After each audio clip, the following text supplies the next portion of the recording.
Hello and welcome to the Conversation Aids podcast at TCIP. Now brought to you by HillRat Productions. Blessed are the geek. Meek? You sure? Never mind then. Blessed are the meek. Today the conversation is Monty Python's The Life of Brian. Boom. Yeah. Let's get it started then, is it? Yeah, let's do this. Sweet. The Saturday afternoon? Yeah, when it shows up on the screen Saturday afternoon. I don't remember that. I'll probably don't know remember why it now when it comes up. Yeah. I don't know why I find it so funny. You don't know what about, do you? I got no idea. No, I'm trying to think like... It's not that big deal. I when I watch it, I just... Yeah, I've got no idea what you're talking about. Which one is it? Holy Grail with the title cards on that. Yeah. That's one of the funniest things I ever... I wonder how many people bought into it until obviously it gets way too over the top and he's talking about like shooting the moose and going to Switzerland. Which is your favourite then of the four Python films? Holy Grail. Yeah, I think that, yeah. Just because I've seen it more. I used to watch it as a kid in my nan's house. And just always be on like... I think most people I talk to, Holy Grail is the first one they've watched. And I think that's because it's the silliest. So I think you can be quite young and watch the Holy Grail and enjoy it. Yeah, I think this one has a bit more of This is a bit more satire, so I think you've got to understand religion to sort of get this. There's a lot of stuff I noticed in this I never noticed before, because I haven't seen this film for, I don't know, maybe at least 12, 15 years.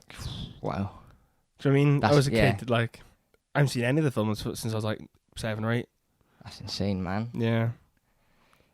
I'm a big Python fan. My first was Holy Grail. But then I just went mad on it. I bought the whole box set, so I watched them all really quick. Yeah. I'm going to be quite left field, and I think, and this is purely as a process over time, I think my favourite is Meaning in Life. You reckon? Yeah, which is, I know it's generally considered the least favourite, but over time, and it was my least favourite, but over time, the more and more I watch it, the more and more I just seem to enjoy it. Yeah. Like, the different segments. Mr. Creosote, I mean, is funny as fuck. Just a waffle fin.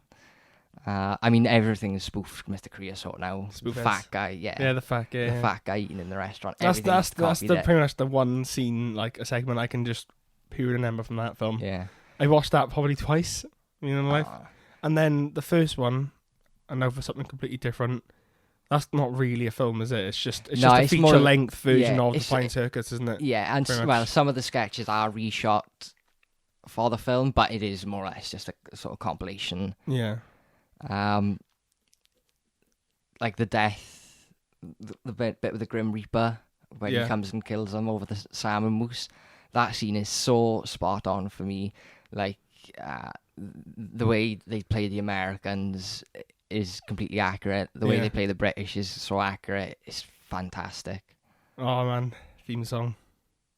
Eric Idle. What a fantastic musical writer. Have you ever seen the Rattles?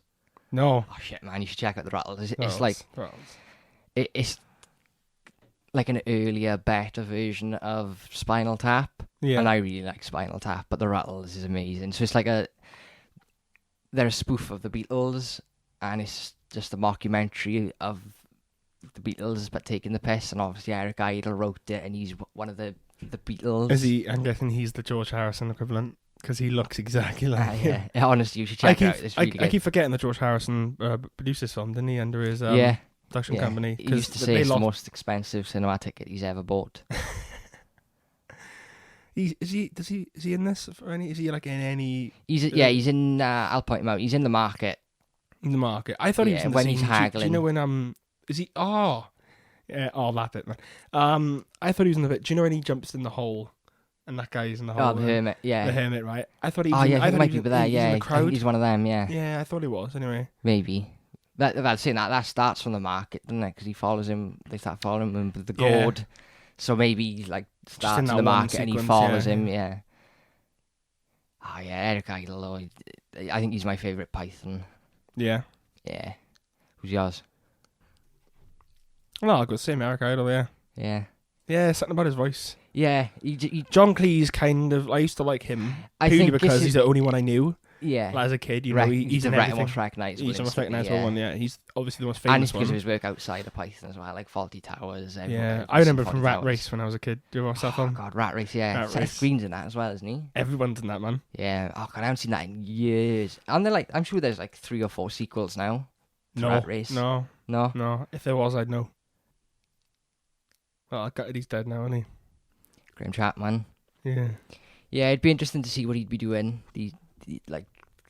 Michael Palin. Who'd have thought Michael Palin would become a documentarian and a world traveller and writer? And because I think Palin's probably the most likeable of the Pythons. He seems the most cuddly. Like I want him to be my grandfather. I want fucking Bampy Palin. Bampy Palin. As long as it's not John Cleese, because then imagine John Cleese shouting at you, man. It'd be scary. I could take it seriously with his voice and his teeth. Just don't mention the war. Don't mention anything. Don't mention racism. You'll be, Oh man, have you ever seen The Personal Best, the series? Is it? No. It's just a compilation of Flying Circus, but it's each of their personal best. Oh, is it on? That's on Netflix as well. Yeah, it's on here. Yeah, but each one of them does like a different sort of character or interview or whatever on their episode. John Cleese's one is fantastic. Yeah. So he plays. He said he's 98 years old, at which point he isn't, obviously. No. And he just plays an absolutely just horrible, outrageous, racist, just the worst kind of human being ever. 90 at that time would have been in the 1800s. That's when he would have been born. Like someone asks him on it, like, what would like Graham Chapman think of Monty Python now? And he'd go, fuck Graham Chapman, the dirty puff. I hope he's turning in his grave. And he's just really horrible. Oh, God. It's so funny. His cleaner comes out and he goes mad and pushes her in the pool. The personal bests are worth checking out just for each of their own individual like interviews with it. Okay. Eric Idle plays a guy who invented a sport called bass flipping or bass slapping or something, and he's like describing it in between these clips of him doing Flying Circus. Yeah. Eric Idle as the wink wink nudge nudge guy. Yeah. So funny. Oh, the stoning bit now. This is my mother's favourite Beard, scene. madam. I love how they're all guys playing women playing guys. Like, it's just genius, isn't it? I think this is where Eric Idle, like you said about his voice, like he plays that sleazy sort of untrustworthy salesman, like dodgy interviewer role really well, which is why I think he's good as Wreck-Gar in Transformers. Jehovah. Honestly, my mother quotes this scene constantly. Because she used to quote it, and obviously I never used to know what it was from until I watched this. Yeah. I love how the guy is like supposed to get stoned, and he's like, "Wait, you can't even start yet. What are you doing?"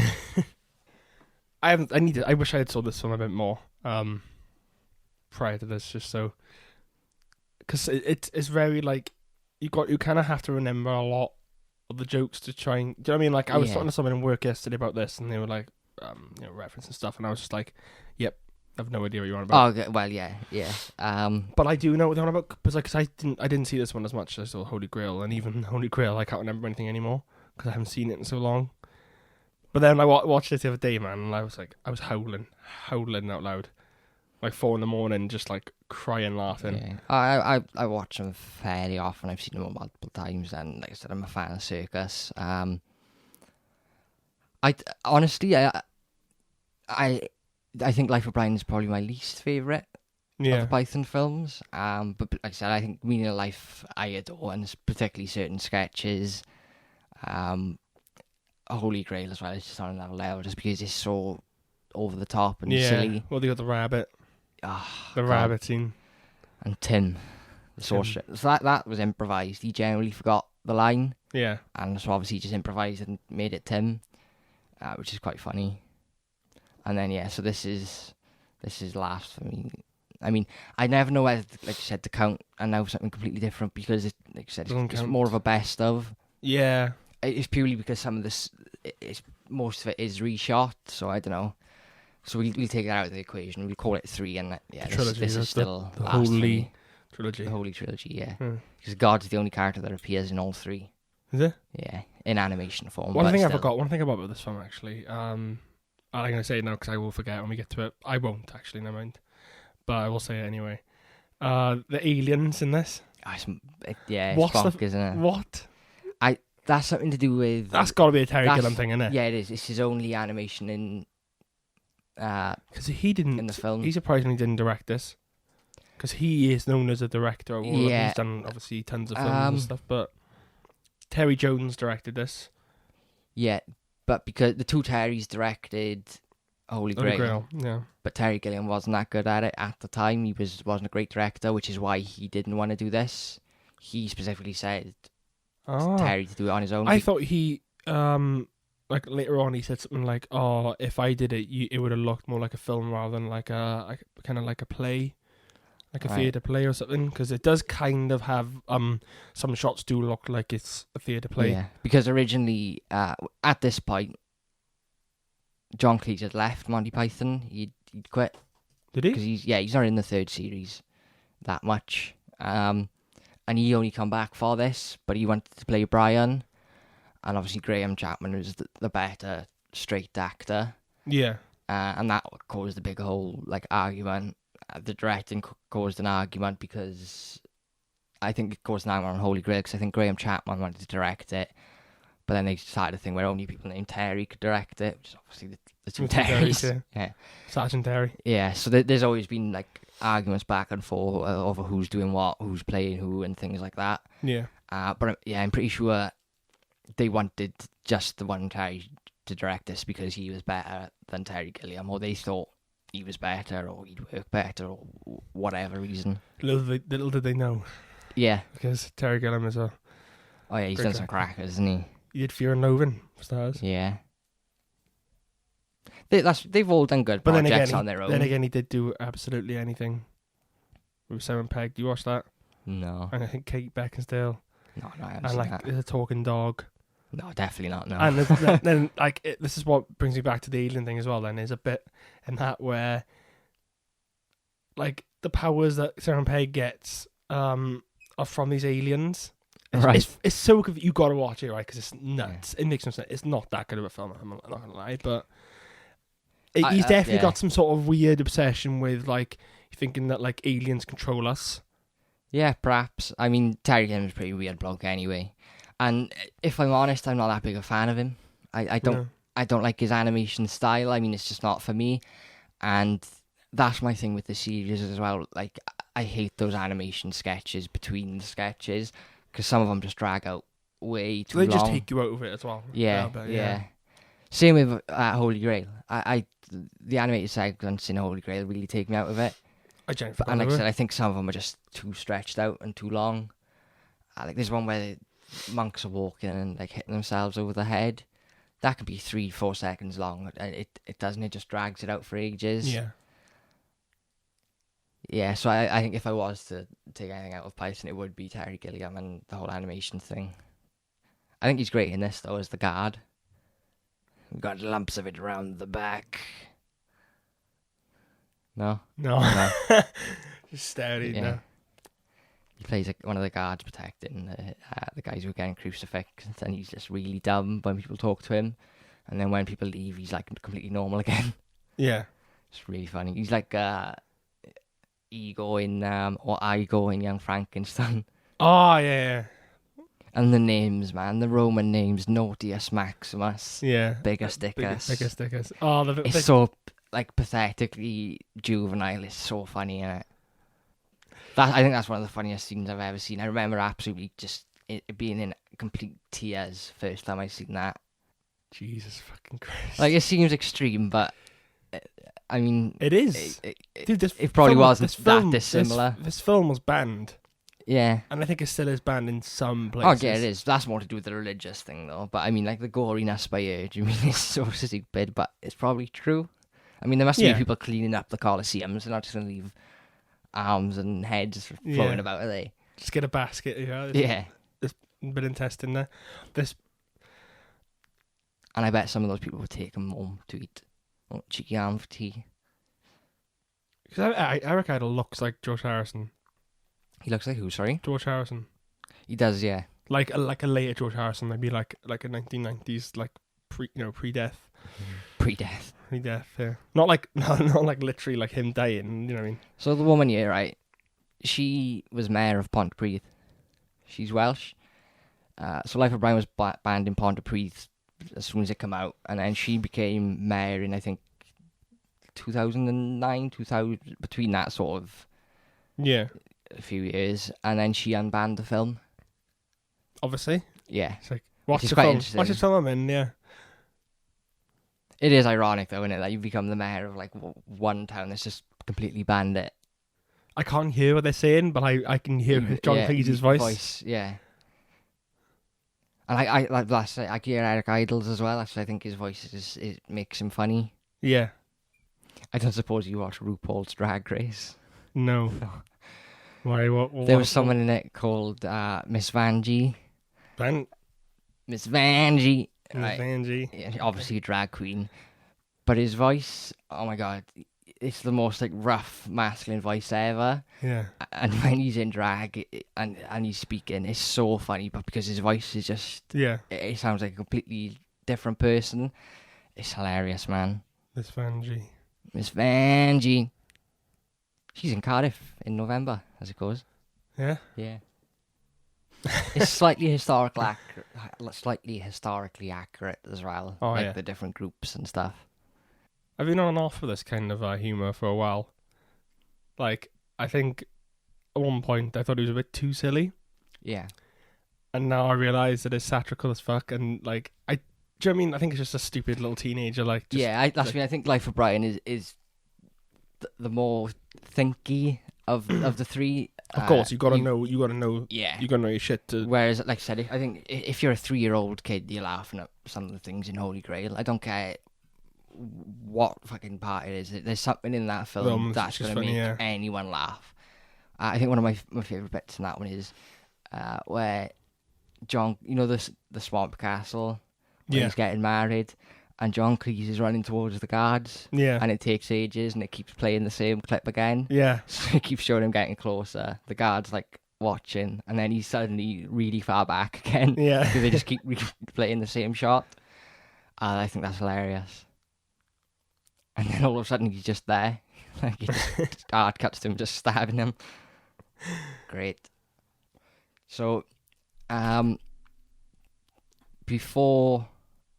When did I watch this? I watched it... What are we today? Sunday. I watched it Thursday. I watched it Monday. So I watched this Monday. Yeah. And Monday was the first time I'd watched any Monty Python film in about maybe 18 months. Because I keep trying to arrange with the Dan and Hugh to come down and watch it as the three of us. So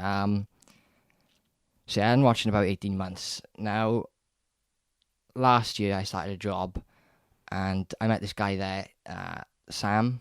Yeah.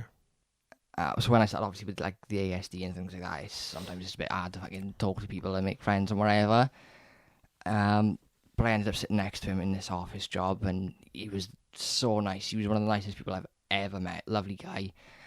And then, so me and him started bonding over Monty Python. He was a big Monty Python fan. Yeah. And then I made some other friends in there, like Lee and Barry. Barry's in his 40s, got no business being friends with Barry, but this guy's so cool. Barry. But we just bonded over like Monty Python because he just loved it. And this other guy, Lee, and Lee's Irish, and he's got a proper thick Irish accent, and he's loud. So we'd be darting around this huge office floor, and then all of a sudden you just hear some random Monty Python quote like shoot out from somewhere. Yeah. Like you might hear an You're Irish fucking accent. nick me booty. Yeah, or like this part's completely bereft of life, or just something completely left field, and then you'd know he was one of those three. Yeah, and I got friendly with Sam then, and we'd hang out and stuff, and I met his kid. He had this kid who was about, I think he's Jack's age, he must be 5. Yeah. Unfortunately, Sam died of an heroin overdose about 6 months ago now. Yeah. And I hadn't watched these since well before then. Yeah. And when I watched this Monday, it was like I just completely forgot about the whole Monty Python thing with him. Yeah. And oh man, it just fucking hit me like a bus. I got so emotional. Yeah. Like it's weird. because I remember the day I found out.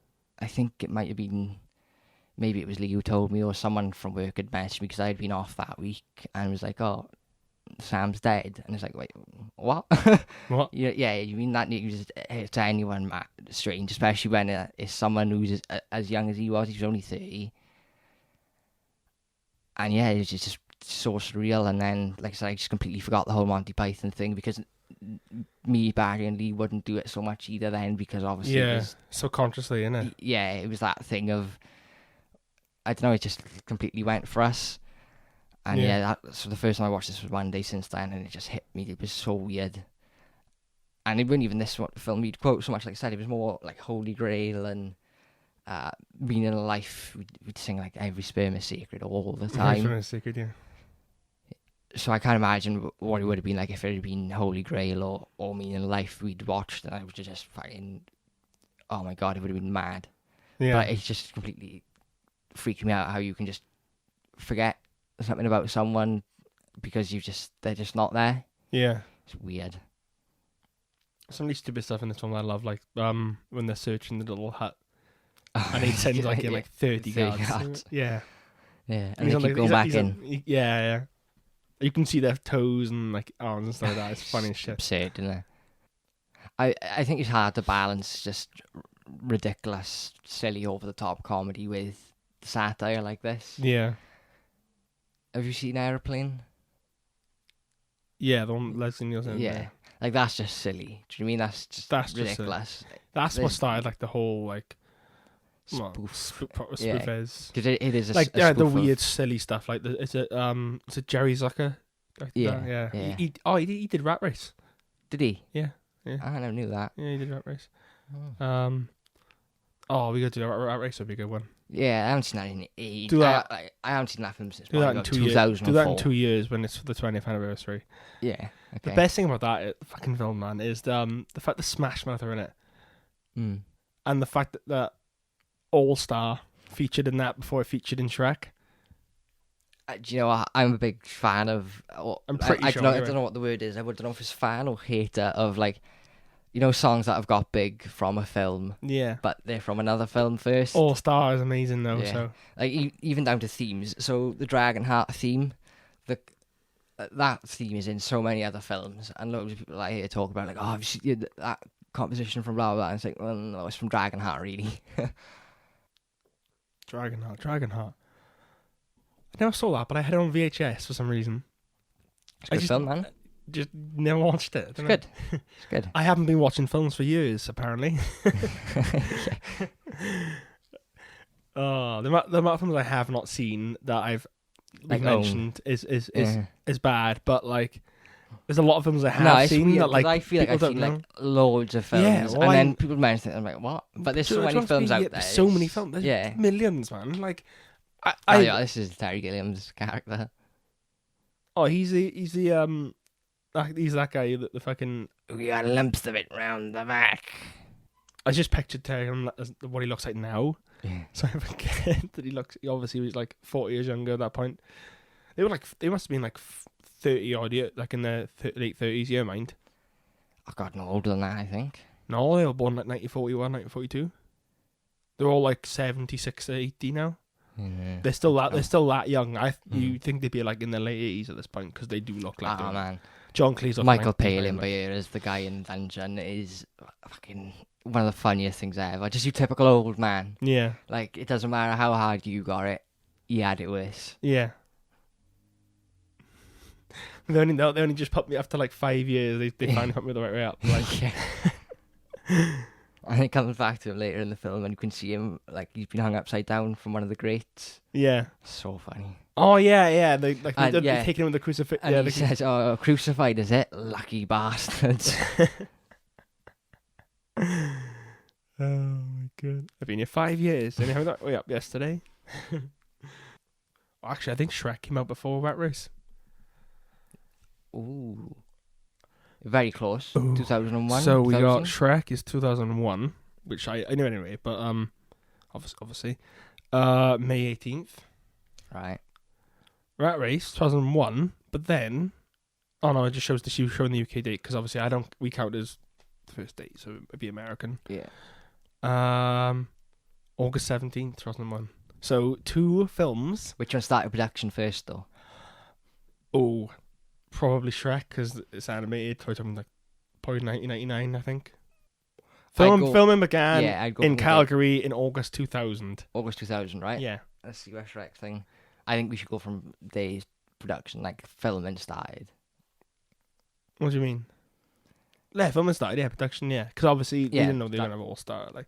Because that's obviously just like an intro track in Rat Race. Smash Mouth are in the film. Man, Smash Mouth are making some absolute bunts from royalties. Oh yeah, they don't give a fuck. Like that sweet royalty bunts. Oh yeah, hands down, man. We were on tour, right? And Jared made a fucking playlist, like like a little compilation album for us to listen to and stuff like that. Let me tell you, it was full of some all-star tracks, mind. Yeah. And by that I mean every track was all-star. It's like track 1. Oh, that's good. Yeah, but like a bit of all-star, you know. The memes were still quite heavy at that time. Do you know what I mean? And then he's like, "Oh, next track is even better." It comes in somebody. It would have been funny if he'd done different versions of it, like people's different covers. Yeah, have you seen the ones where they just like it's just out of tune and like out of time and. There's so many, man. It's unbelievable. All right, back to Shrek, obviously. Yeah. Not back to Monty Python yet. That can wait. So look, when Shrek, we can determine who is the true all-star. I think we care too much. We care too much about Shrek. Yeah. Hey, saying that though, every week we have said something. It's been a trending topic next week. Right.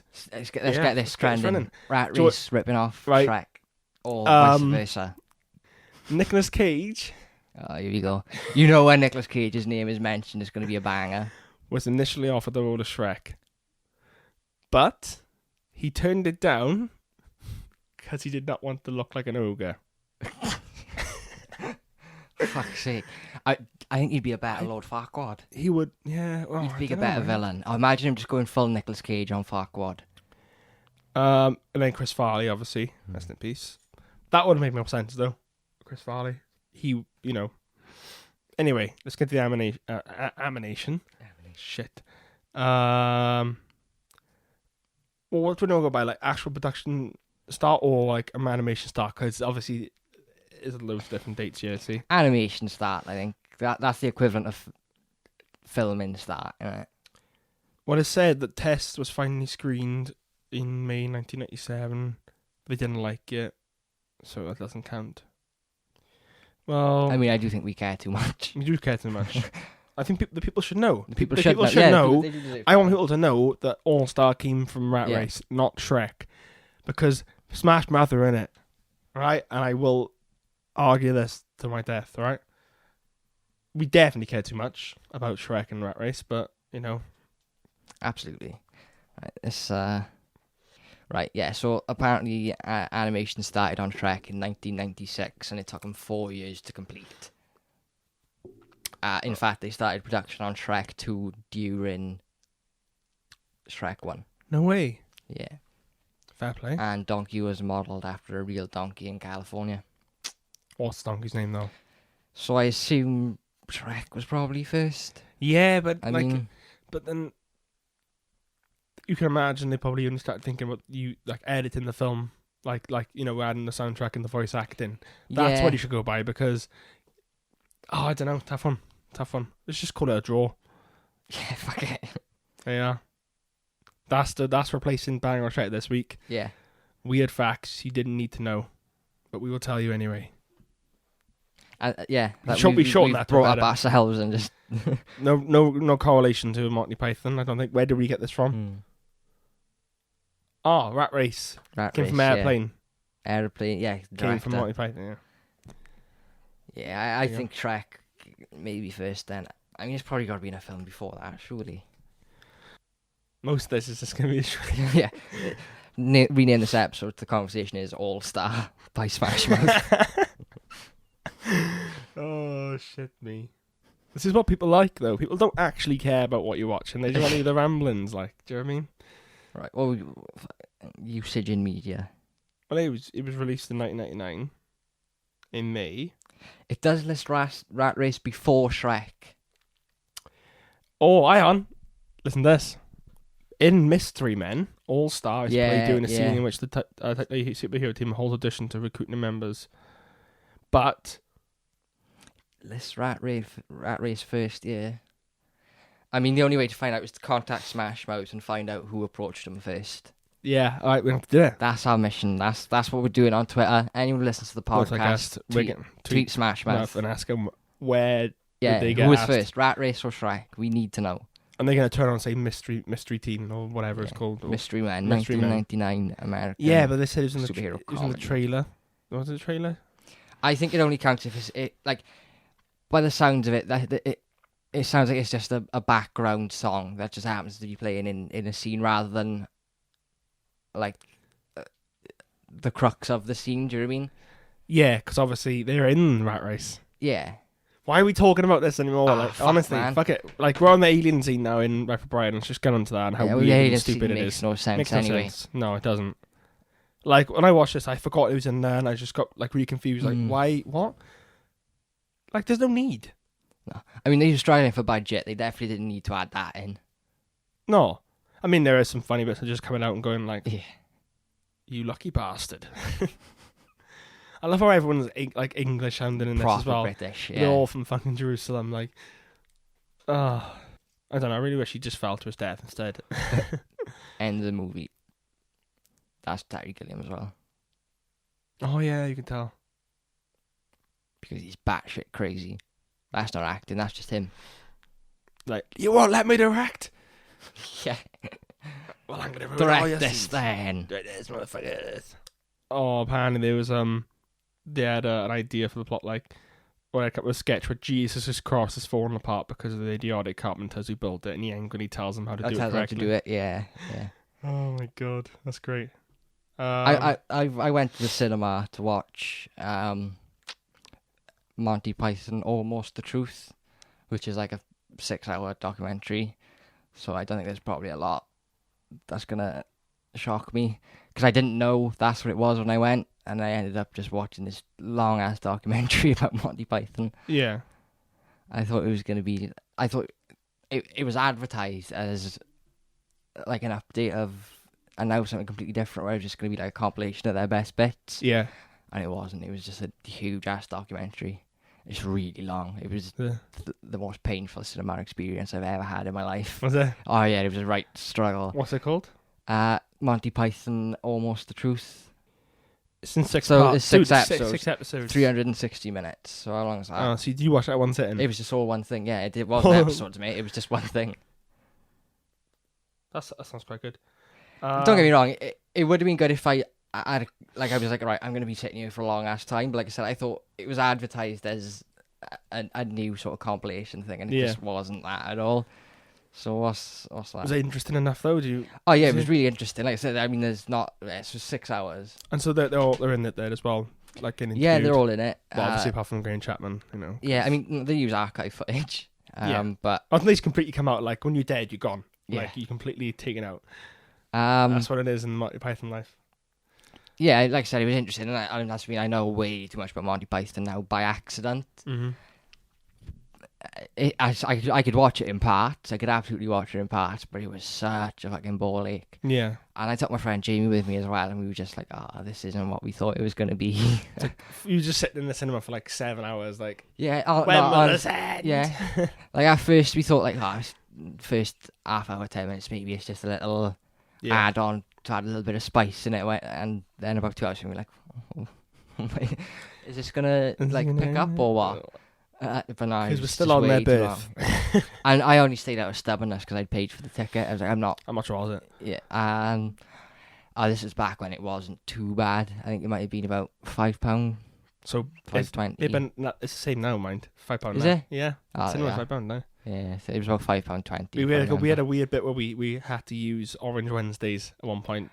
Yeah, I think that's why we went. I think we went on Orange Wednesdays. That's been it was ages ago. It's so it's EE now, obviously. So, I know this has got nothing to do with Monty Python, right? But it'd be funny. Someone from work just messages me and says, "The incinerator bloke is back." The incinerator bloke? Yeah, there's a guy who came into work once and brought an incinerator in. Right, now you can't just drop that the incinerator guy is back without that backstory, because that just makes no sense. Well, I'll tell you what. Please continue. Right. So I have a backstory. Let me find this on my Twitter. The incinerator, man. As if anyone from my work knows, right? I tweet. Yeah, absolutely. Definitely follow Charlie on Twitter. Yeah, because his bar stories are fucking hilarious. They're so funny. So when a customer pisses me off, which is more likely one in 4 people, and you work in a very busy bar. Very busy bar. It's like, it's a pub. Well, pub, yeah. But we get some ass hats, That's not the right way. They're worse than that. But and you're quite close to the courts as well, so. Yeah, we get everyone, and there we go. Right, I found the infamous incinerator, man. Yeah, this needs more explanation. Interior, the West one, night. A man walks in with an incinerator. Jamie.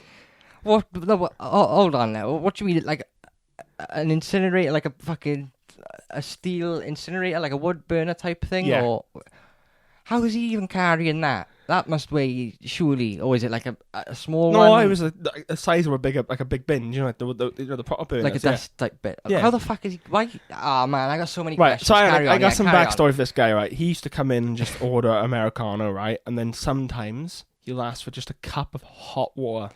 Right, don't get me wrong. I'm sorry. Anyone who goes into a pub, a bar, anything for a coffee is weird. That's weird to me. Go to Costa, mate. I mean, go to Coffee One or go to a regular cafe. Do you mean that's weird to go to? Marks and Spencer. Yeah, that's straight. That's strange enough. And hot water. What the fuck, man? What's he doing with that? Yeah, I know. Carry on. I got so many questions, but I'll let you finish. A man walks in with an incinerator. Jamie. I'm sorry, but you can't bring that in here. No, he's all right. Okay, right. The man says, "Why not? It's just an incinerator."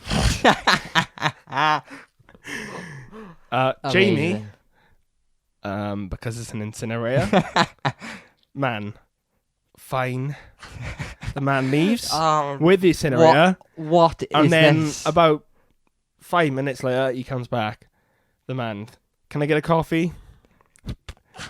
I'm serving at this point now. It's been a while. Oh my god. Yeah, sure. Latte, cappuccino, all that shit. Man, Americano, please. Can I also get a cup of hot water? Why? What's sure doing with it? I make a coffee, hand it to him, the man walks outside. After a short while, he comes back, coffee in hand, slams in on the table. He walks back outside, and he comes back in with the incinerator. This is me now. I'm sorry you can't bring that in yet. Man, why not? Because it's an incinerator. Hold on.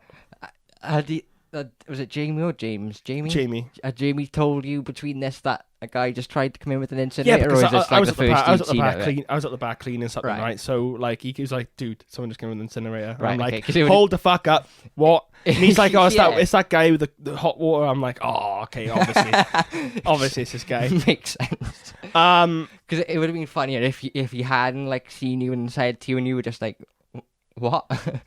But anyway, carry on. So this is insane. My guy says, "Well, what if I came in with a?" And then Jamie cuts off and says, "A bin." I would say no to that as well, because that's just weird, isn't it? Right? Comes in with a bin. The man starts to get pretty frustrated. Oh, I'll just finish my coffee and leave then. Yes, okay. Please. The man walks into the toilet. There's a lot, man. Jesus Christ. Fucking. This is what I mean. The threads are fucking better. Yeah. Because it means it's not just a weird moment in someone's life. It means the person is fucking. This is a film in a scene. It's got to be, right? After a short while, he comes back. Is it your rules or the manager's rules? Sorry? Is it your rules or the manager's? Jamie says, I don't think it matters if you try and bring in a incinerator. Where's the common sense? Your common sense? What? The man now furious. Do you think I'm stupid? Jamie says, I don't think I'm qualified to judge. At this point, I'm kind of in the back, like, yeah. What the fuck? But I'm loving any second because I'm on my phone just looking at him going like, this is fucking pure comedy gold. Live tweeting. I was live tweeting. Oh man, that's fucking amazing. And the man says, well, what are you qualified for? Jamie says, well, I've got a degree. Man says, a degree in what? Making coffee. The man, incineration. Health and safety in the workplace. The man comes back. No, the man walks out. Sorry, obviously, comes back. Man says, "You're so disrespectful. You're disappointment to the family." What? And then he says, "You're doing the family proud." Jamie says, "All right, mate." Man, pointing to cup and saucer, "You got to wash that up now, don't you?" Jamie says, "Yeah, I guess." I'm just chucking in the incinerator in back. Yeah. Man leaves for good then. What? And that is an actual thing. I'm just tweeting it live. How long? So how long was is this over? Like half hour, 2 hours? What are we talking? 15 minutes. 15 minutes. Why? Doing this, right? He's arguing while serving someone else at the same time, and we're just serving people while he's just shouting at us. Well, shouting at Jamie at least. Yeah, I know. Surely people were just like staring at him at this point. Oh yeah, no. I mean, this was a busy night, mind. This wasn't just a random like. I Monday got so many afternoon. questions, but I just can't. I don't think I could comprehend the answers even if you had them. I know. Fuck, man. I like the idea of him sitting in the toilet, taking a shit, stewing over the fact that who's made this rule? Is it the manager? That's insane. That's insane.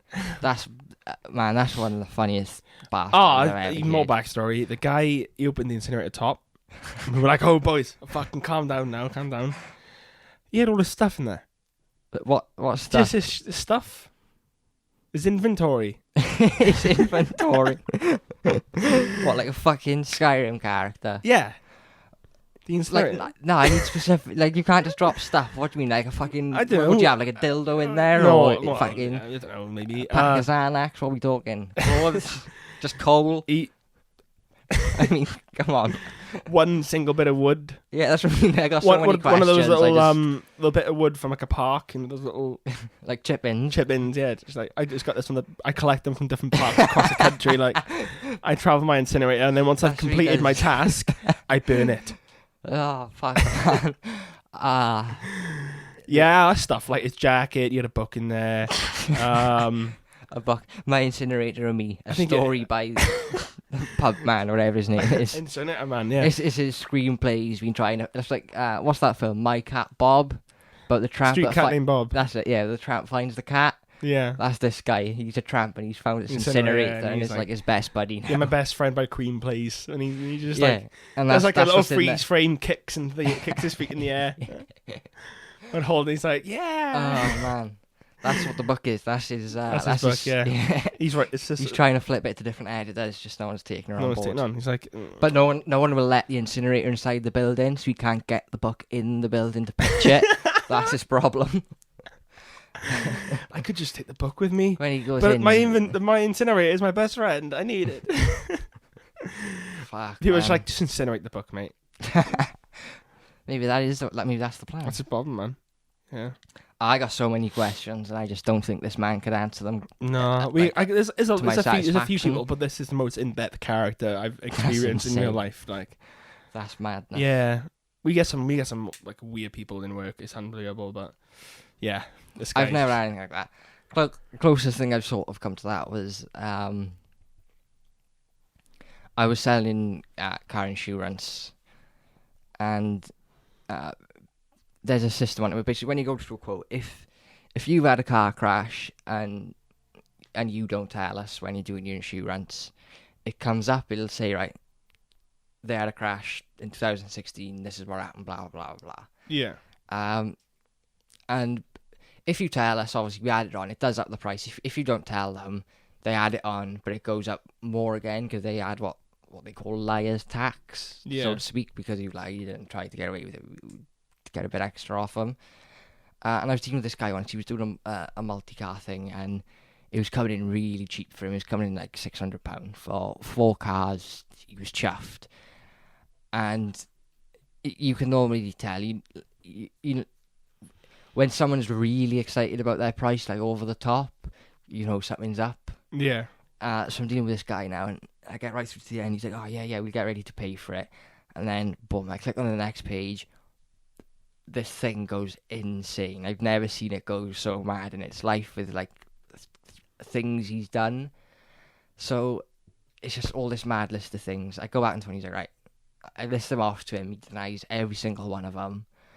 And on our system, it tells you what it is, like quite in detail. One of them was for like jackknifing a caravan. But anyway, it gets better. So, like I said, he denies them. There's about six things on this page. He denies all of them, and it gives you like a colour. So green is like if you've bumped your fucking wing mirror off. Do you mean that's not so bad? Do you mean? Yeah. So it goes like green, amber, red. All of his were red. So you can't deny it. So the protocol then is you phone the other insurance companies to obviously cross-check it. Yeah. So I phoned his last insurance company. I mentioned the guy's name. Now, I didn't mention his policy number, nothing. This guy on the claims, I knew him straight away. That's insane alone. I mean, how many customers must be insured with that company? Millions, surely. Yeah. He knew this customer by name, and he was like, yeah, just don't even go there. Confirmed everything, whatever. So I call the guy back now, just because I'm quite like that anyway. I wanted to let him know that we knew he was lying. So he did, and he kicked off, right? And so the worst thing on his record was assault with a dangerous weapon, which is obviously a vehicle, which means he ran over someone. He was drink driving and ran over a 3-year-old child. Like I said, the records we have go into quite detail because obviously insurance companies want to know that stuff, and that's right. So it had the thing, and then when saying like what the charge was, obviously like at the top with a dangerous weapon, and then when you click into it, it gives you all the details. I won't go into specifics because it's a thing, but he'd run over a 3-year-old child. Yeah, I think that's like the worst customer I've had to deal with. But he didn't have a leg to stand on. I mean, come on, man. You fucking trumped me there. Well, in terms of horror-wise, yeah, I mean, like, mine's not funny in the slightest. No, it was just horrific. Yeah. Actually, I don't think I've ever had a funny customer. I've only ever had, like, horrible ones. But I just get the idea, so don't I? Do you know what I mean? I just realised everyone has seen the Mayor of Pontypridd's bush. Oh, shit, yeah. Huh? Do you think this is probably the most quoted Monty Python bit? No. No? What do you think it is? Actually, no. What are you referring to? You're referring to, he's not the Messiah. He's just a naughty boy. Yeah. Yeah, no, actually, yeah. Oh, I thought you were talking about something else then. I don't know why I didn't clock into it then. I don't think it, that... It, oh, yeah, fair, we weren't on the exact moment when I said it. I was talking to people at work yesterday about this, and they were like, instantly all said that, and I was like, oh, fuck, fair play, yeah. I just think of you being fucking nicked in beauty. Just, I don't know why. Oh, it's just the way he says it.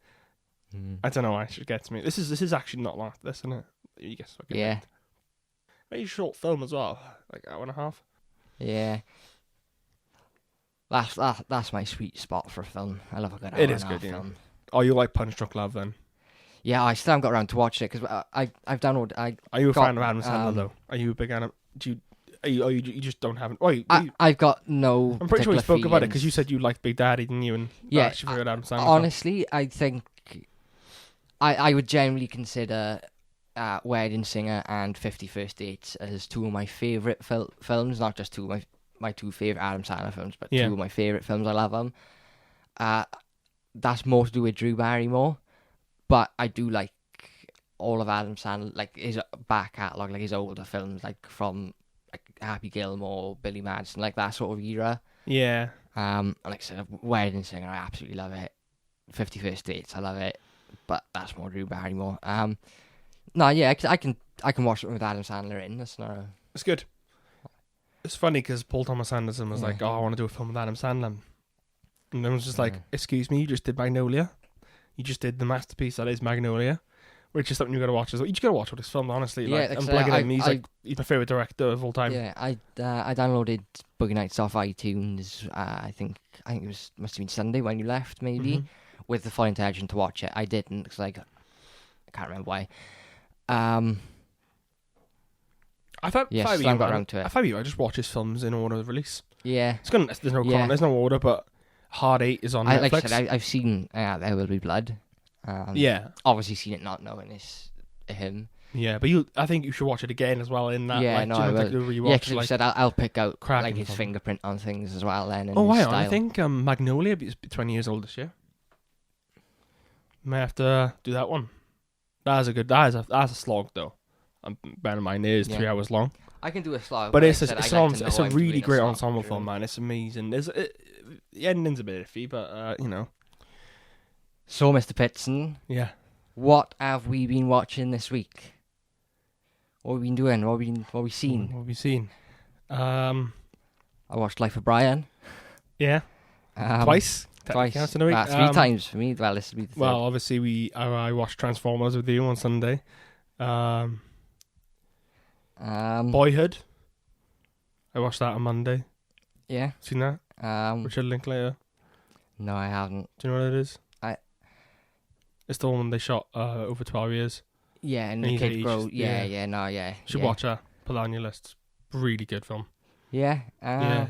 I'll check it 2 hours, 45 minutes long, but, you know, it's great. Really good ending as well. Like, he smashed it there. Fair play. Probably my favourite Linklater film at this point now. I watched... what did I watch? I watched the new Aladdin. You do? Yeah. It's a slow starter. Like the first maybe 20 minutes, half hour, I was kind of like, ooh, this isn't great. But once Will Smith comes into it, it really picks up. I really enjoyed it. He's good, yeah. I mean, he's not Robin Williams because he doesn't steal jokes. But in fairness, he does steal jokes off Robin Williams in this. Oh, wow. Wow. That's how you do a callback. That's 2 weeks ago as well. Yeah. Amazing. No, yeah, he is. He's really good. And like I said, the film really picks up once he comes into it.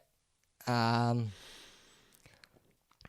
guy who plays Aladdin hasn't got the best voice. I think he's the weakest voice in it. Yeah. The girl who plays Jasmine is phenomenal. They had a song in for her. I don't know what it's called, but it's about her not being silent, being able to speak and whatever. And it's phenomenal. She absolutely nails it. Yeah. She's also the Pink Ranger in the newest Power Rangers film. Oh, sick. Yeah, it's good. I enjoyed it. Yeah. Yeah, it's definitely worth watching. Just get past that first 20 minutes and then it's good. The CGI on the monkey isn't great though. No. Oh no.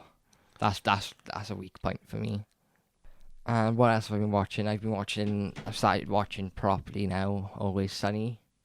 Yeah. And I'm really enjoying it. I love it. Like I said, I enjoyed what I did watch of it, but I just watched it so broken up. Like I'd watch 2 episodes a year, leave it for like 3 weeks, and then watch 1 episode. And do you know what I mean? Yeah. But I've actually sat and watched consistently now, like a couple of episodes in a row, and yeah, I absolutely love it. I'm about halfway through series 3 at the minute. Yeah. And I think my favourite episode so far, Dumpster Baby. That's so funny. Yeah. The one where he takes acid at the football thing, the gang gets invincible. What's the other one? The one where they get a new dad. Yeah, that's Bruce Mathers, funny. yeah. Yeah, oh my god. Oh, yeah. Those are my top 3 at the minute.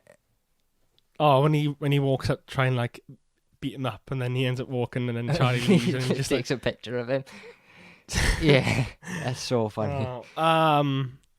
You've got so many good episodes to come, man. Honestly, I can't wait, yeah. It gets nuts.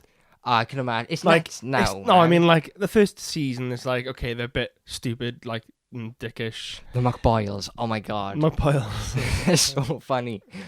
Because, you will call her! I don't know which one's which, but the blonde one. Liam is blonde, and then the other one is... He's in Westworld as well. Yeah, he's very, like, he's in House of Cards as well, I think. I haven't watched House of Cards. Oh, yeah. I don't think I will now. Come back. Come back in. Make me feel spacey, that is. Yeah, but as soon as he came into it, I was like, oh, it's William from Westworld, because I love Westworld. Do you watch Westworld? No. Oh, man. Westworld is amazing. It's genius. I think it's genius. And I like things where they do stuff outside of, like, just the show. Yeah. So like in the show, it's very subtle. Like all the clues to what's going on are really well hidden in the background. Mm-hmm.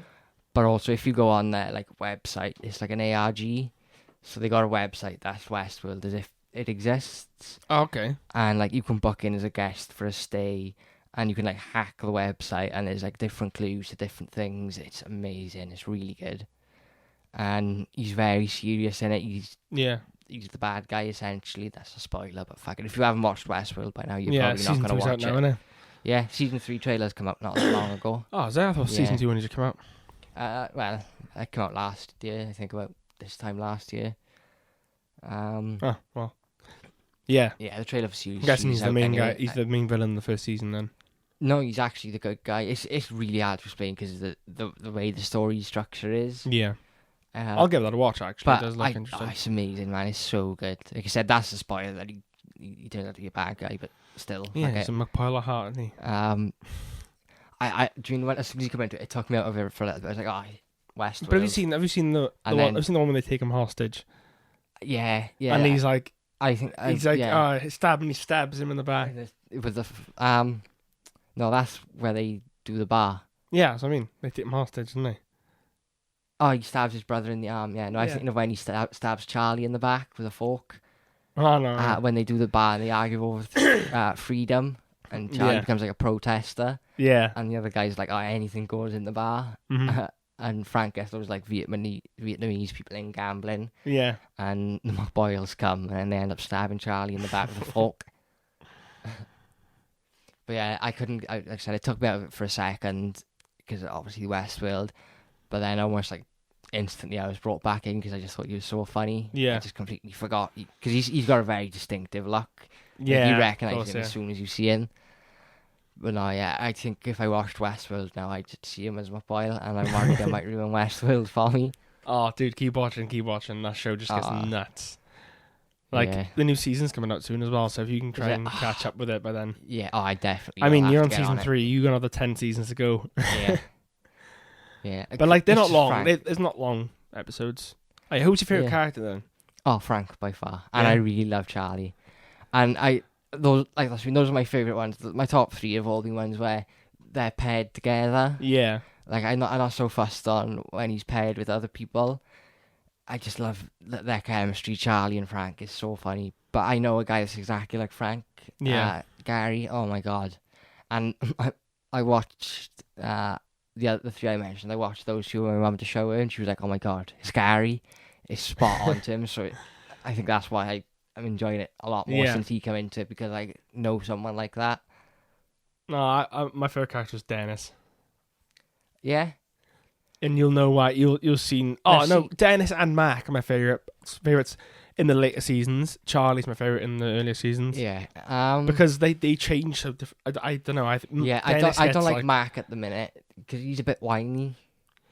He's a bit negative. He's still actually stays whiny, but dude, season 7 Mac.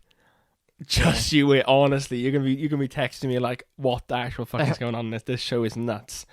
And then you think it's gonna get nuts, and it gets even more nuts. Like just I don't know. You just always seem Country Mac is all I want to say. One. Country Mac, right? Like, the one where they find the Virgin Mary from the pipe leak. Yeah, and he's just a bit moany in that, and I'm just like, oh, really? Yeah, because he's a Christian, isn't he? Yeah, exactly. But you know what I mean? Oh, honestly, I can't wait to get to season 7, and then Country Mac is great as well. Honestly, it's my favourite episode. It's not what you think, mind. Yeah, and I didn't like Dennis at first, but I'm coming round to him now. But yeah, like the episode where he becomes like a hippie to save the tree. Yeah, and you realise how God, like awful petty he is. And he ends up buying that. But I was also rooting for him as well, because that guy was a fucking proper douche. Oh, he was. But like the bit where he just comes up and he's like, "Oh, that shot, man, he's just disgusting." There's loads of those kind of shots, man, when he's just he's just finished and he's just like, "Oh," it's just, and he's like sweating, skeevy and sleazy. No, I'm really enjoying it. Oh, he's a psychopath. Yeah. Just you wait, man. Yeah. Back to Life of Brian. What were we on last time? We've talked over the alien bit, missed it all. We're now We've got lumps of it round the back. Yeah. We're in the last 10 minutes, probably. Yeah. The crucifixion. Yeah. Good film, that, wasn't it? Yeah. I mean, hey, we covered Monty Python. It's fine. We done our Monty Python. Yeah. We did. The show isn't about what the show is about. By the way, if you haven't caught up with the 6 episodes we've done already, we don't actually focus on... Well, we do for the first, 20 half minutes. Hour, maybe. Yeah. We're dipping in and out. Yeah. Apart from last week, it was all Transformers. And some David Khaled. Oh my God. Bad Boys. LA Cop Girls. LA Cop Girls, yeah. LA Cop Girls. What was I thinking? What was it called? LA's Finest. It wasn't that. Yeah, I mean, I was in the ballpark, sort of. LA's Finest Cop Girls. Yeah. I mean, LA Cop Girls could be a spoof of LA's Finest. Spoofers. Would you go and see Spamalot? The Holy Grail musical, Monty Python? Yeah. I'd love to go and see it. I didn't know Spamalot was that. Didn't you? I thought Spamalot was something else. No way. No, it's just the Holy Grail musical. Oh. Like Eric Idle wrote it all. It's legit, man. It's really good. It's a little bit it's just a little bit different to the... Not was it really. pretty much the same as it? They even got the rabbit. Yeah, I think it's more or less the same. There's different... They move songs around, like Always Look on the Bright Side is in it, obviously, because that's the fucking... Musical. Got our songs in it. Yeah, so some of the songs from like other things are in it, but apparently it's really good, but I've just never seen it myself. There's no videos or anything you can watch? Like, there's no... Oh, there's clips on YouTube and stuff. I've seen like bits and pieces, but not the whole thing. I was holding it for someone. Just lie down. It sucks. I think they should do that with more musicals. For Phantom of the Opera's 25th anniversary, they filmed the live, like the proper show, and released it on Blu-ray, and they done it with the sequel as well. Yeah. And I think they should do that with more musicals. I think there's money there. Oh, yeah. Like, if they filmed, like, Les Miserables, the live show, people would buy that. I'm pretty sure that some exist, man. Yeah, well, maybe. they had... Well, technically, remember that? Joseph and his amazing Technicolor Dreamcoat. Did you watch that? Did you watch that? The Tim Rice... Is it Tim Rice film? Oh, he did the music, didn't he? Obviously. I haven't seen the film, no. Fuck, who is it? You haven't seen it? It's like 1980s, 1990s. Oh, mate. I used to watch that as a kid all the time. It was amazing. Lloyd Webber done Joseph. Lloyd Webber. He directed. Andrew Lloyd Webber done the music. Yeah. Oh, that blonde woman, yeah. Oh my god. Yeah, we had this on VHS. And it was a really cool VHS cover. It was like colourful and everything. It was awesome. Directed by David Mallet. Lyrics by Tim Rice and music by Andrew Lloyd Webber. Yeah. Donny Osmond, yeah. That fucking guy. Oh, no, yeah, I've seen it, yeah. Yeah. Oh, I fucking hate Donny Osmond. He's so cringy. Right. So we've talked about Batman Beyond, I think, almost every week on this podcast, yeah? Yeah. They're doing it. They're doing it as part of the Arrowverse. I mean, we've spoken about it, obviously. Yeah. But for you guys, we're going to act like we haven't. Yes, they're doing it in the Arrowverse, apparently in the Final Crisis crossover. And even better, Kevin Conroy is actually playing Bruce Wayne, like live action playing Bruce Wayne. We talked about this last week. We didn't. We spoke about it on like Messenger, but we didn't talk about it on the cast. Okay. That's sick though. That's insane news. That's mad. Like I said, it seems like every week we talk about something and then something else happens. It happens. I'm really excited for it because I keep up with all the Arrowverse stuff just out of some weird commitment thing. Yeah. Like, I hate Arrow. I absolutely hate it. But I still watch it every week. Yeah. But I think it's just hope as well that it's going to get better. Mm-hmm. Every week I'm like, oh, this is the week where it's going to find his feet again. And I don't know if it's just that mentality or whether it is going to get better now, but I feel like now Felicity's out of it and there's only 10 episodes, I feel like it probably is going to be better. And I'm very excited. I wonder who they're going to cast as Terry McGinnis, though. Yeah. Well, that's pretty cool. Yeah. Kevin Conroy, first live action. Yeah. Batman. Smallville might be coming back for it. I really hope that happens because I'll shit my pants. Well, do they own CW's Smallville, don't they? Yeah. They own all this. They teased it last crossover So last crossover, obviously there's the Supergirl series, and that they bought, didn't they? Yeah, and they have a Superman in that. Now in the crossover, for whatever reason, Oliver and Flash need to go and get Supergirl, so they open a portal, and then they start playing the Smallville theme, "Save Me," and they go through it, and it's like, what? It's the Kent farm, like the actual Kent farm from Smallville, but then it's the Supergirl's Superman, so that kind of ruined it. But they've already sort of hinted at Smallville. Isn't Brandon Ruth coming back as Superman as well? Yeah, which is going to be interesting because he's also Atom. Yeah. Yeah, they're doing some big moves with this Final Crisis, which makes me think I think this could be the end of the Arrowverse altogether. And they'll just go back to their own separate... No, I don't think they'll be doing any more on CW. I think DC are going to go all in on HBO. I think... I think it's been of Arrow, man. Well, end of Arrow's confirmed. I think there'll be one more season of Legends and one more season of Flash, and I think that'll be it then. Because I think DC are going to put the foot down and go, right, let's go all in with HBO. Because, I mean, their streaming shows are much better than you've called CW it here, shows. So if this happens, you heard it here first. We knew about it all along. Yeah, called it Year and Now. Year and Now. One more season of Flash, one more not including the seasons to come. Yeah. But one more season of Flash, one more Legends, and I think that's it then. And I think everything DC does will be on HBO. And with the streaming service or whatever it fucking does with that.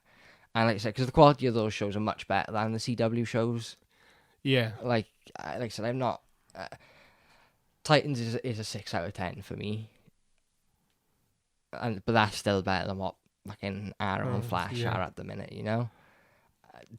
It's two-teen drama. Fantastic. Yeah, it's too melodrama. I just can't be bothered to deal with it.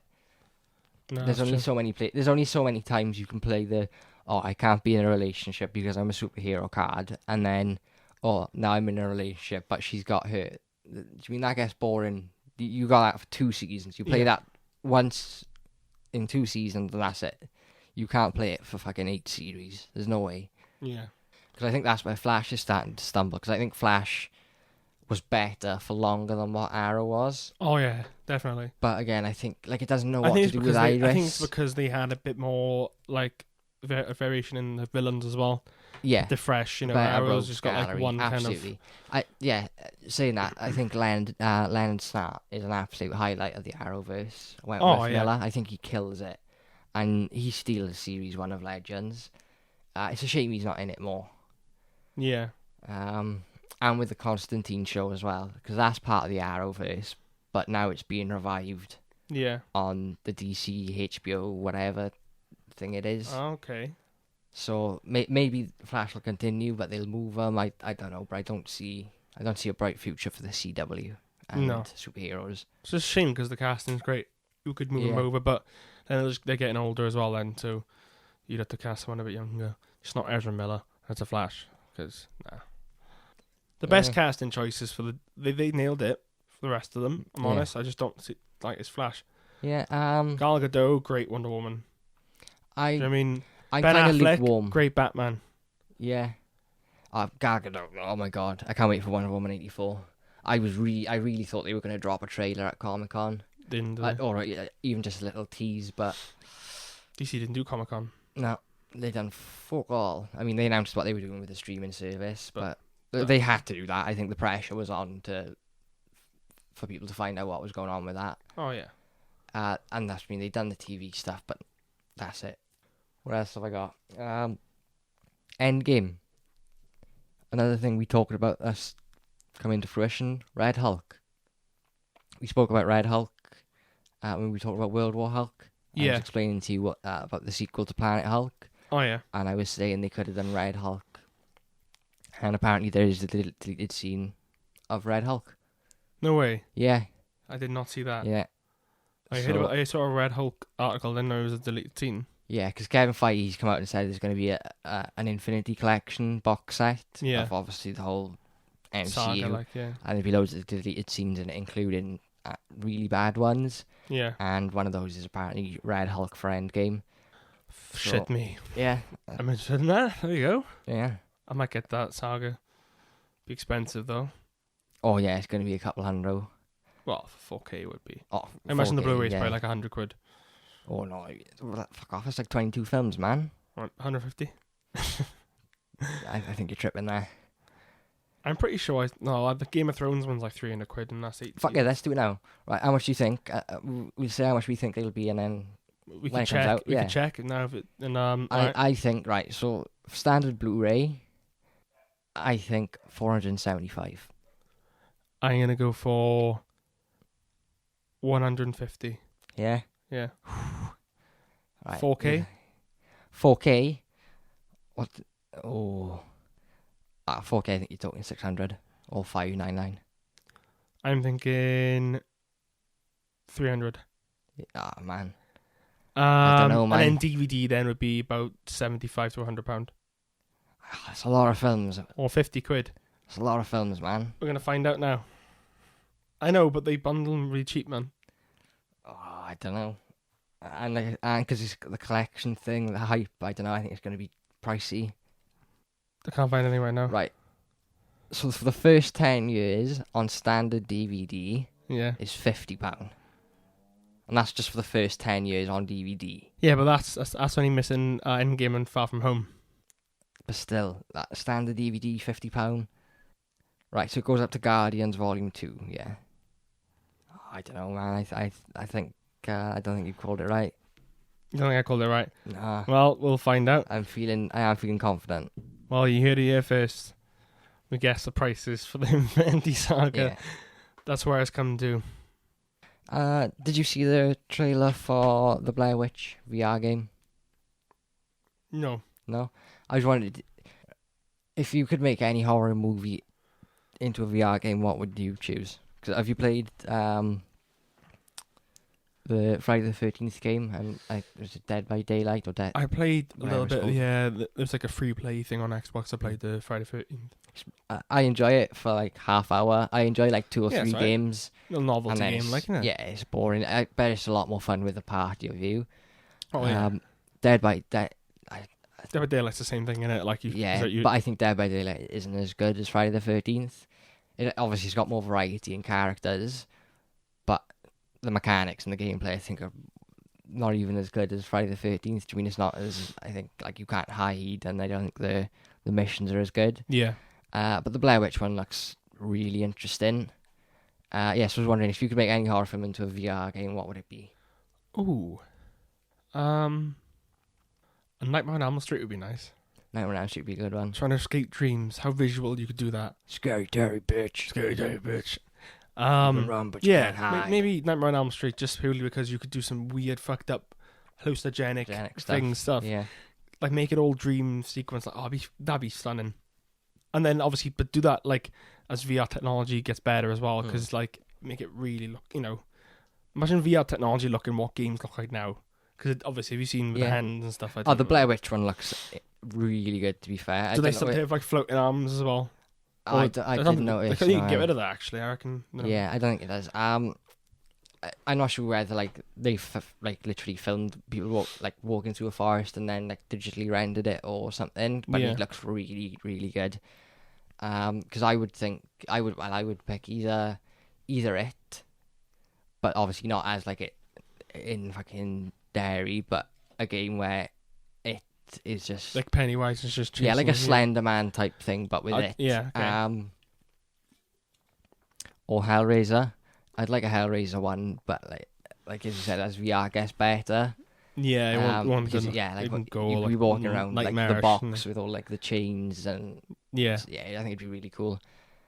But Nightmare on Elm Street is really cool, like you said, because there's hallucinogenic stuff. You can play some really mad different scenarios, you could and levels. Like, that's why I wish in the Batman series with the Scarecrow. Yeah.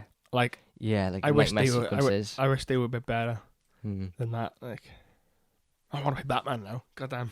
I haven't played the Arkham games in ages. I want to play Arkham. I want to finish off Arkham Knight again. I didn't like Arkham Knight. It's too much Batmobile. Right, take the Batmobile like forced missions out of it. Yeah, and then you got like 20 minutes of a game. You got like a me. Like if they had other things instead, that would be the best Batman game, wouldn't it? No, I disagree. You don't like the gameplay? And it's the same as every other game. Yeah, but it was tighter. I felt like it was like it looks better as well. No, I think Arkham City is peak. I think that's the best one. Really? Even the missions without the Batmobile weren't great. Like, I remember fighting Two-Face in the bank as a boss mission. It was shit. I remember doing Penguin with Nightwing, and that was shit, boring. I mean, the story was good. No, I did like the story, other than the actual Arkham Knight stuff. Like, the Joker stuff I thought was really good. No, I mean, like, how it played. Like, and it looked better. It looked amazing. Better. No, yeah, it did look and better. It added a lot more stuff to it. Like, do you like some of the Riddler challenges with the Batmobile? I thought they were quite good. Yeah, they were quite tricky as well. I gave up on a specific one. And that's me. I don't like that they link that in with Catwoman. Just fucking let her do her own thing. Yeah. Yeah, no, I'm not a big fan of Arkham Knight. Is Arkham City the one you play as Catwoman as well? Yeah. Yeah, I want a Harley Quinn. I would like a Catwoman game. I'd like a Catwoman game. There was one that came up with the Halle Berry movie. Yeah. It wasn't very good. I liked it. I liked it as like a, Yeah, I liked some I bits. didn't like It was restrictive, but it was a little bit of fun. Like, yeah. All right, what best video game movie tie-ins then? I really liked Revenge of the Sith. Revenge of the Sith was really good. Oh my god!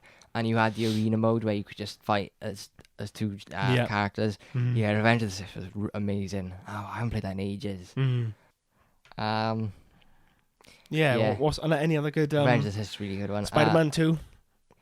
I don't know if that really counts, but no, it does. Yeah, I suppose. It's probably the greatest. Actually, it's probably the greatest. Yeah, that was my favorite. I remember knocking my tooth out while playing that game. What? Yeah. Like, did you hit yourself with the controller or what? No, I don't remember. Well, I do remember. I just don't remember how the tooth fell out. How it happened, yeah. I was playing it, and obviously, me and Lauren were playing it, and obviously in the background we had Hero from the first film playing Nickelback. On repeat. It's not even Nickelback. It's just him. It's Chad Kroger, yeah. That's a good song though. It is good song. Right? So that's always playing. I don't repeat, get the Nickelback because obviously you need to be in the mode for Spider-Man. So you're like, right, what's to get you in the mode more? Chuck Hero on repeat. Man, you must have been so young then as well. I was young when Spider-Man about 2 8. came out. Christ. I was just playing it, and I was like, what's that? Dripping blood, and my tooth was in my lap. Maybe it was just loosening it just fell out anyway, because it sounds like you were about that age. Yeah, but still, that's how I remember that. Like did you ever play the Matrix one? Enter the Matrix. That's not a tie-in, but it is a good fucking game. I loved that. Did you play game. Path of Neo? No, I didn't. I didn't like it. Honestly, I got stuck and I was like, nah, fuck this. Yeah, I didn't play it. I don't know why. Because I loved Enter the Matrix. That was amazing. Yeah. I played both characters right up until the mission where you're flying the ship. Mm-hmm. I just couldn't do it. I don't know if the game was scratched or something, but it would not fucking do anything, because you're supposed to use the EMP to blast them, but I'm just hitting the button to do it. It just wouldn't do it. Oh, that was really hard. That with the Sentinels. Yeah. Oh, it was so hard. That was where I got to, and then I just couldn't get. I used to get stuck on the twins chasing you in the car.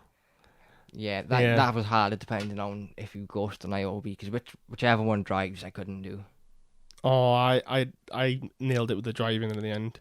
I did it, like I said. I got to that point with both of them, where on the ship, whichever part I was doing, I just couldn't do it as either of them. Yeah. But I always found the driving missions way harder, because I think Ghost does all the driving, doesn't he? Yeah. So I think I done IOB just play through like maybe 2 or 3 times up until that mission, and then I started doing Ghost then. I want to start collecting Xbox games now. That's what I want to do.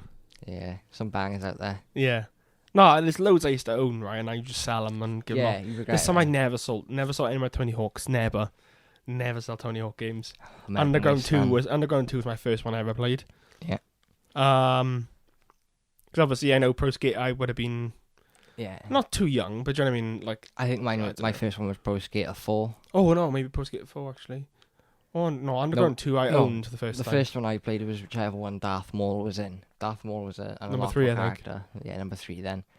Or maybe not, I don't know. I played them all, but my favourite one is just American Wasteland. That game is phenomenal. Yeah, I love it. That reminds me of going out skating with Macaulay and stuff like this. Yeah, I love the graphic style. The soundtrack is amazing. I always find Underground 2 was my favourite just because the soundtrack and the whole Jackass vibe of it. It felt grittier. See, I didn't like those types of missions. I think American Wasteland changed it to more of a story-based thing. Yeah. And I preferred that. They were good games, man. Honestly. Yeah. I think American Wasteland was the last good one. I think the great one, like the amazing ones. The ones I'd recommend, Project 8 was fun. Project 8 was alright, but they tried to implement. I think the problem with Project thing. 8 was Skate come out as well. No, was it? Yeah, Project 8 and Skate come out around the same time. Skate was amazing. Skate was much better. Skate 2 was the best one. Yeah, hands down. Oh yeah, I didn't like Skate 3. Skate 3 was good, but it felt like a bit too. Yeah, they changed animated. Something. Yeah, it played a bit better. I don't know, but I like Skate 2 seemed a bit more like urban. It was pretty cool. Like Skate 2 was phenomenal. Like Skate 1 was good, but you couldn't do the high camera, and I hated doing that low camera. Yeah, I don't know what it was in Skate 3. It just didn't click with me. I don't know what was missing, or I don't know. It just felt strange. Something was off. Yeah. But yeah, Skate 2 fantastic, and I think that's what a cracking game. Tony Hawk started to have his problems. Just have problems. Proving Ground didn't play that one. That's when I stopped playing. Then Proving Ground, I think. Which one? That was the first 360. No, Project 8 was on 360 as well, but it was like late, and then. I feel like I remember playing Proving Ground, but I can't remember anything about it. Yeah, I played the demo. I think that was all I played. I got that one as well, where it came with a board, and that was wank. That was awful. Oh. And then I don't know if he done anything after that. They should bring Skate back though. Oh yeah, we need Skate 4. I don't think we need any more Tony Hawks. It's been years. It's been almost 10 years since Skate 3. Man. Darth Maul, yeah. Pro Skater 3. Yeah, Pro Skater 3 was my first one then. Yeah, maybe. Mine might have been 4 actually. I think I owned Underground 2, but I played 4 with my uncle. Because obviously I was like, 4 came out like 2002 or something. I don't know. Decent. Oh, yeah. I no, never mind. That was fucking Project 8. I was gonna say something from Proving Ground, but I don't think it is. I remember something where Bam steals your wallet, and then you gotta go to like a museum and steal your wallet back from him. I can't remember which one it is. No idea. That might be Proving Ground then. Yeah, I want to see if I can find it. I can't remember if it was Project 8 though, because I played them both. Proving Ground. It was there. Yeah. Yeah, so yeah, that's the only thing I remember from Proving Ground. And that's it for another episode of the Conversation Is Podcast. I've been Charlie Pitson. And I've been Ash Hughes. And thanks for listening. Bye.